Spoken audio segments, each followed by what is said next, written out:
Hey everyone, and welcome to Knowvera English. Before we jump in, here's what we'll pin down today. I'm Alex, and I'll start with this. You don't need perfect grammar to begin a friendship. Just a few genuine words can open any door. And I'm Emma. So true, Alex. Another highlight, the best conversation starters feel like sharing a small piece of your world, not like an interview. We'll show you how. Plus, we'll talk about real situations, meeting someone on a train, in a coffee shop, or even in an online game. And yes, we'll share mistakes that people walk away from so you can avoid them. Finally, a confidence tip that actually works for shy learners. You won't need to be loud or funny, just present. So if any of that sounds useful, hit subscribe to Knowvera English right now. We release new episodes every week to help you speak naturally and make real connections. All right, Emma, let's actually start. Welcome back, everyone, to another episode of Knowvera English. Today's title is a big one. English conversation starters to make new friends anywhere in the world. I love this topic because so many learners feel nervous about the very first sentence. You know, that moment when you see someone interesting at a hostel, a library, a workshop, and your mind goes blank. Exactly. Your brain starts screaming, say something, but all you can remember is hello and my name is, and then you panic. Been there. But here's the secret, Alex. The best openers are not clever or complicated. They're observant and low pressure. For example, instead of where are you from, which can sound like an interrogation, you could say, I love your backpack. Did you get it while traveling? Oh, that's smooth, because you're complimenting something specific and asking a gentle question. The other person doesn't feel tested. They just feel seen. Exactly. And that's our first category. Observation-based starters. Look around you. If you're in a cafe and someone is reading a book, you could say, I've been looking for a new novel. Is that one any good? That works because you're asking for a recommendation, not personal information. Very beginner-friendly. Another one. That looks delicious. What did you order? Perfect in a food court or at a picnic. Yes. And if you're at a concert or a museum, try, this artist is new to me. Do you know any of their other work? Now let's move to situations where you have a shared activity. That's the easiest playground for new friends. Think about a climbing gym, a cooking class, or even a bus stop during a rainstorm. Rainstorm friends are real. I once said to a stranger, I should have checked the weather. My shoes are soaking. And she laughed and showed me her plastic bag trick. We ended up going for coffee. That's a perfect example. Shared discomfort is a fast friend maker. You can say, this line is so long, right?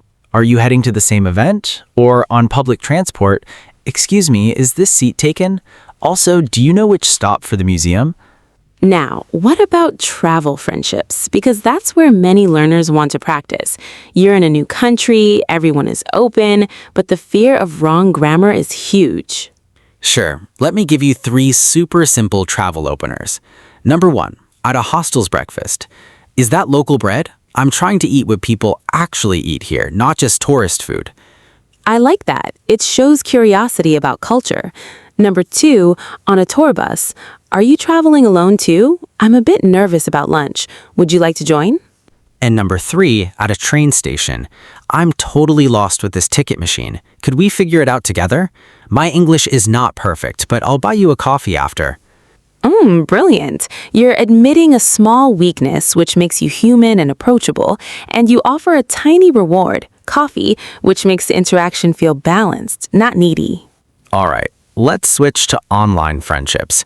The internet is full of people who want to practice English or just chat, but the first message matters so much. Don't remind me. I've received hi and how are you 1,000 times. Those rarely get replies. Instead, write something tied to their profile or post. For example, I saw you like board games. I've never tried Catan. Would you teach me sometime on a voice call? Or in a language exchange app, your note says you want to improve your presentation skills. I'm actually a teacher. Want to practice 5 minutes of small talk today? No pressure? That's very kind.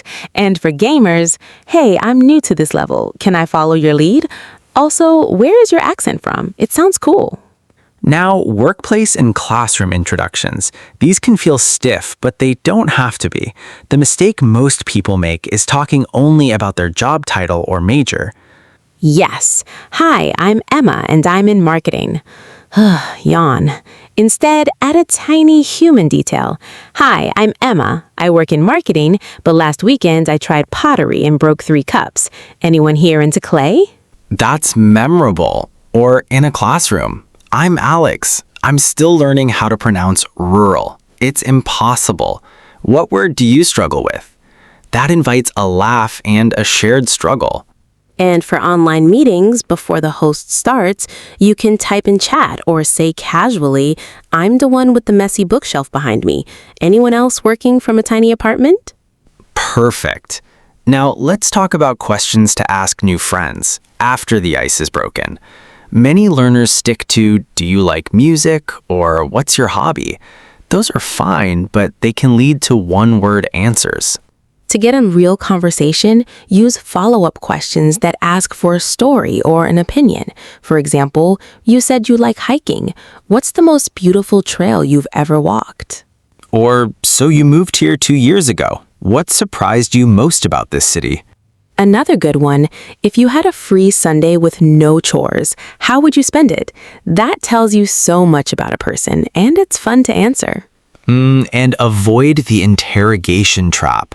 Don't ask, what do you do for work? Then how much do you earn? Then are you married? That's a job interview, not a friendship. Yeah, let's list small talk examples that actually work across cultures. Weather is fine, but be specific. This sunshine is rare here. Are you doing anything outside later? Or food.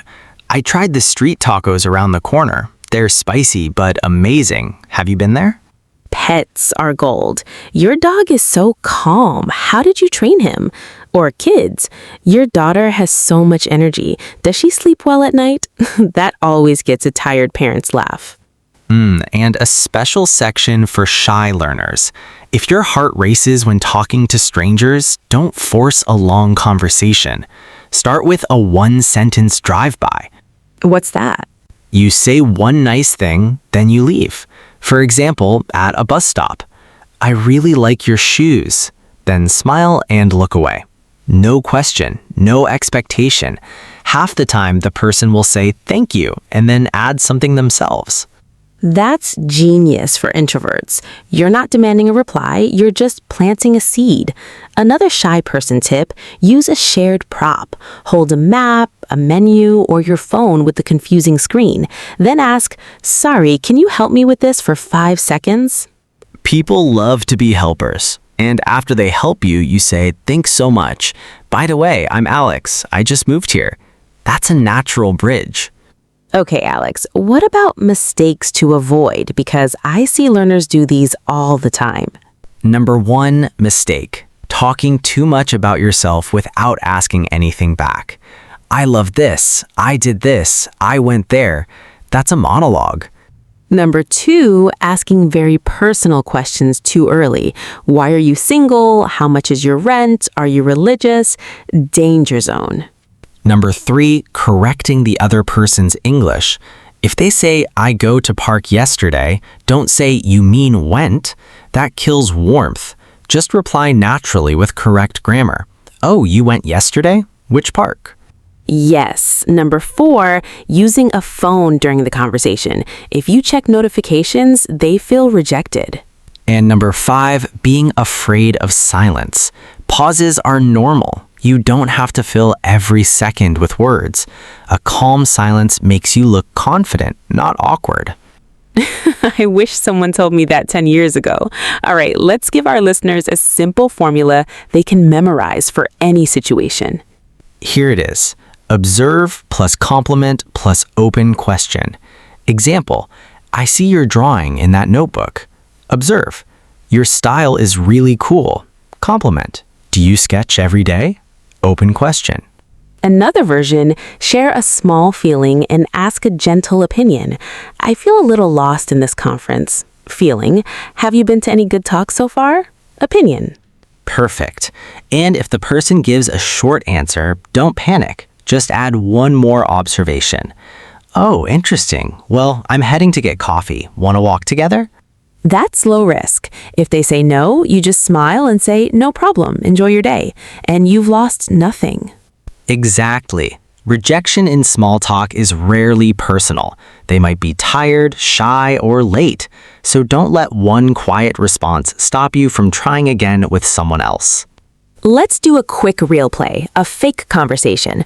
I'll be a learner at a dog park. You're a stranger. Ready? Go ahead. Smile. Hi there. Your dog runs so fast. Mine is just sniffing bushes. Is yours a rescue? Yes, actually, we got him last year. He was very shy at first. Oh, that's wonderful. I'm thinking of adopting. Any advice for a first-time owner? Sure, start with a calm routine. But hey, I'm Alex. Nice to meet you. I'm Emma, and thanks. Your dog just came over to say hi. That's a good sign. He's the real conversation starter.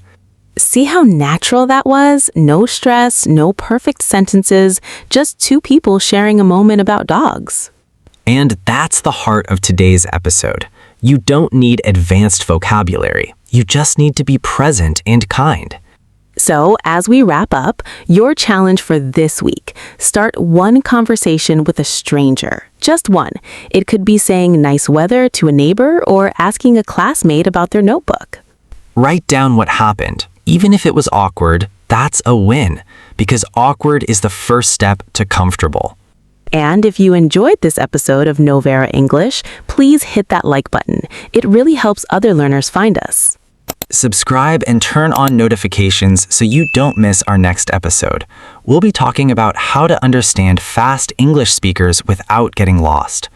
Until then, keep your eyes open, your smile ready, and your questions simple. This is Emma.